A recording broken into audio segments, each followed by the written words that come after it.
வணக்கம் மக்களே. Nita form India சேனல்லேருந்து இன்றைய பதிவு பார்த்திங்கன்னா, குண்டு மல்லிக்குள்ளே முருங்கை தோட்டம் எப்படின்னு கேட்டு நிறைய பேருக்கு ஒரு சந்தேகம் இருக்கலாம். அதுக்கான ஒரு விளக்கம் தாங்க இது.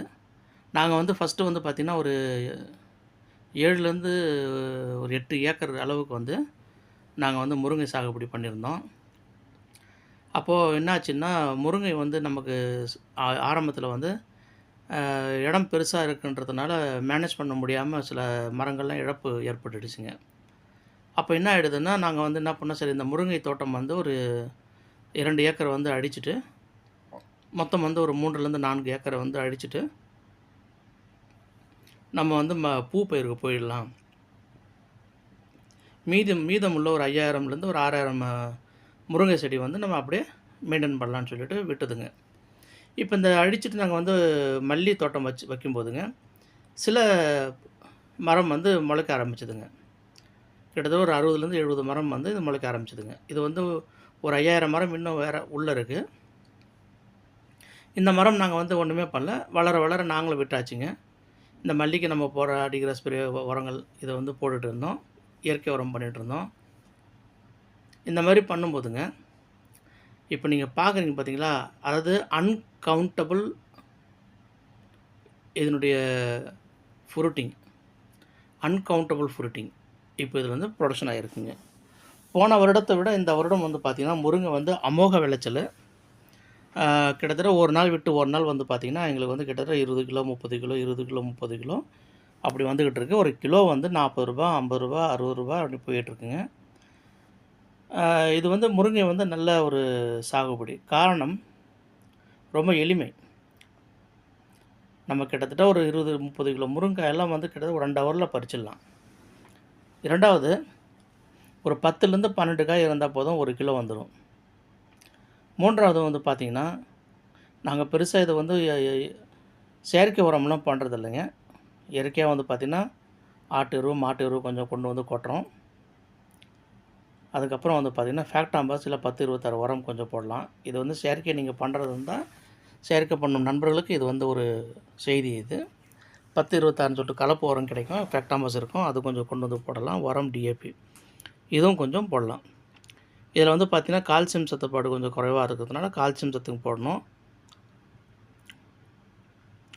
அதுக்கப்புறம் மெக்னீசியம் சல்ஃபர் இது இந்த உர ஊட்டக்கலவையெல்லாம் கொண்டு நம்ம செடிகளுக்கு போடணுங்க. அதேமாதிரி மேலே ஸ்ப்ரே நீங்கள் இயற்கை முறையில் நீங்கள் பண்ணுறதா இருந்தால், நீங்கள் பூச்சி விரட்டி அடிக்கலாம், வேப்ப எண்ணெய் கரைசல் அடிக்கலாம். இந்த மாதிரி இஞ்சி பூண்டு கரைசல், அந்த இஞ்சி பூண்டு மிளகாய் அந்த கரைசல் நீங்கள் அடிக்கலாம். இதே நீங்கள் செயற்கை முறையில் பண்ணுறதா அப்படி இருந்தீங்கன்னா, மோனோக்ரோட்டோபாஸும் சாப்போடும் the best medicine of that fungus and insect. அதுக்கப்புறம் தைமோத்தேசியம். இந்த 3 முருங்கைக்கு மிக சிறப்பானது ஒன்று. அதுக்கப்புறம் குளோரிபாரிஸ்பைடு. இது பார்த்திங்கன்னா செயற்கை உரங்கள். இப்போ முருங்கை லாபம் இருக்கா அப்படின்னு கேட்டால், நிச்சயமாக ஒரு மாதம் 1 லட்சம்லாம் சர்வசாதாரணமாக எடுக்கலாம். அது நம்ம பராமரிப்பு பொறுத்து. மீண்டும் மீண்டும் நான் வலியுறுத்த வேண்டிய ஒரு செயல் என்னவென்றால், நம் தோட்டம் எவ்வாறு பராமரிக்கிறோம் அதை பொறுத்து தான் நமக்கு வருமானம். ஏன்னா நிறைய விஷயங்கள் நாங்களும் சில விஷயங்கள் கவனக்குறைவாக தெரியாமல் நாங்கள் மிஸ் பண்ணதெல்லாம் பார்த்திங்கன்னா, நமக்கு பெருசாக ஈல்டு பண்ண முடியும். நானே சொன்னேன் பாருங்கள், 2-3 ஏக்கர் அளவில் இருந்த ஒரு முருங்கை தோட்டத்தை அழிச்சிட்டு தான் பூச்செடிக்கு போனோம். சில சமயங்களில் பார்த்திங்கன்னா, நமக்கு சில விஷயங்கள் கொஞ்சம்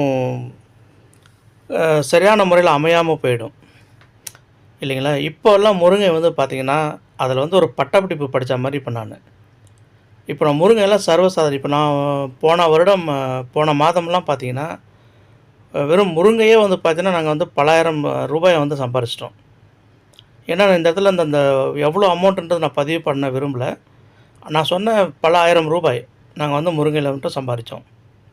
அது போக தென்னை இளநீராக 15 ரூபாயாக எடுத்துக்கொள்கிறார்கள். இதே தேங்காயாக நம்ம விற்பனை பண்ணும்போது 12 ரூபாய் என்று எடுத்துக்கொள்கிறார்கள்.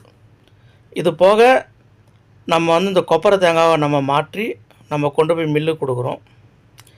இதெல்லாம் எப்படி சாத்தியம் அப்படி என்றால், நமக்கு நிச்சயமாக நம்ம செய்கின்ற தொழிலில் அதீத கவனம், முழு ஈடுபாடு, கடினமான உழைப்பு.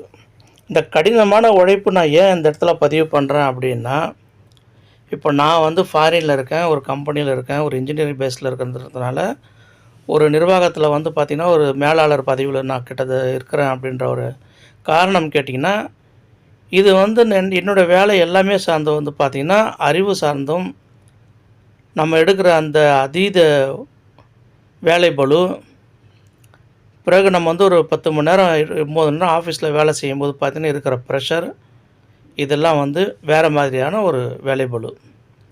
இதை நீங்கள் வந்து விவசாயத்துறையாக நீங்கள் தேர்ந்தெடுக்கும்போது பார்த்திங்கன்னா, இதில் உடல் உழைப்பு ரொம்ப ரொம்ப மிகவும் அவசியம். நான் ஒரு மாதம் வந்து விடுமுறைக்கு சென்றேன் என்றால், நான் அந்த படுகின்ற ஒரு மாதம் அந்த வேலை பளு, கடினமான உழைப்பெல்லாம் பார்த்திங்கன்னா அவ்வளோ ஒரு ஆனந்தமாக இருக்கும். காரணம்னு கேட்டிங்கன்னா, எனக்கு அப்படி வேலை செஞ்சு பழக்கம். நம்ம அப்படி பாடுபட்டால் தான், உழைச்சா தான் நம்ம தோட்டமாக காணும், நமக்கும் ஒரு வருமானம் வரும். விவசாயம் போன்ற ஒரு சிறந்த ஒரு தொழில் உலகில் வேறென்றும் இல்லை. நான் சொல்வது என்னவென்றால், பணத்திற்காக மட்டும் அல்ல. இது வந்து ஒரு உளவில் சார்ந்து, ஒரு மனதை சார்ந்து. எனக்கு வந்து இந்த தோட்டம், இந்த பச்சை பசேல்னு இருக்கின்ற இந்த செடிகள், நான் வைத்து வளர்ந்த சில செடிகள், அதில் பூ பறித்து நான் சம்பாதிக்கும் போதும், அதை நான் முருங்கை செடிகள் வைத்து பராமரித்து நான் சம்பாதிக்கும் போதும் சரி, கிடைக்கின்ற ஒரு ஆனந்தமே பேரானந்தம். அப்போ நம்ம விவசாயத்தில் நம்ம எவ்வளோ நம்ம லட்சங்கள் சம்பாதிச்சாலும், அதுக்கு வந்து ஃபர்ஸ்ட் ஆஃப் ஆல் நமக்கு வரி எதுவும் கிடையாது. அது ஒன்று. 2வது, இது வந்து நம்ம குடும்ப தொழில் மாதிரி. அப்போது நம்ம சம்பாதிக்கின்ற எல்லா பணமும் சரி, மண் நிறைவான ஒரு பணம். 2வது வந்து பார்த்திங்கன்னா, நம்ம தெரிந்து சிறப்பான முறையில் விவசாயம் பண்ணும்போது நமக்கு நல்ல ஒரு லாபம் கிட்டுங்க. நான் சொன்ன உரங்கள் பேரெல்லாம் சொல்லியாச்சுங்க. இந்த குண்டுமல்லி தோட்டத்துக்குள்ளே ஒரு விவசாயம் பார்த்திங்கன்னா, ஒரு 6000 மரம் இருக்குதுங்க நம்மக்கிட்ட, முருங்கை மரம். இலைக்கு கூட வந்து நம்மக்கிட்ட நெகோஷியேட் பண்ணிட்டு போனாங்க. 1 கிலோ இலை வந்து ₹8 எடுத்துக்கிறேன்னு சொன்னாங்க. பட் இருக்கிற இந்த வேலை பளுவில், எல்லாம் மிச்சம் பராமரிப்பு பண்ணுற பளுவில் வந்து இதுவும் எக்ஸ்ட்ரா நம்மளால் பண்ண முடியாதுன்னு சொல்லிட்டு விட்டாச்சுங்க. ஏன்னா நம்மக்கிட்ட ஆள் இல்லை அந்தளவுக்கு. இருந்தாலும் பண்ண முடியாத ஒரு சூழலுங்க. காரணம், இருக்கிற வேலையை செய்கிறதுக்கு நமக்கு போதுமான ஒரு சமயம் இருக்கிறது. நன்றி நண்பர்களே. ப்ளீஸ் சப்ஸ்கிரைப் டு மை சேனலுங்க. தயவு செஞ்சு சப்ஸ்கிரைப் பண்ணுங்கள், லைக் பண்ணுங்கள், ஷேர் பண்ணுங்கள். தேங்க்யூ.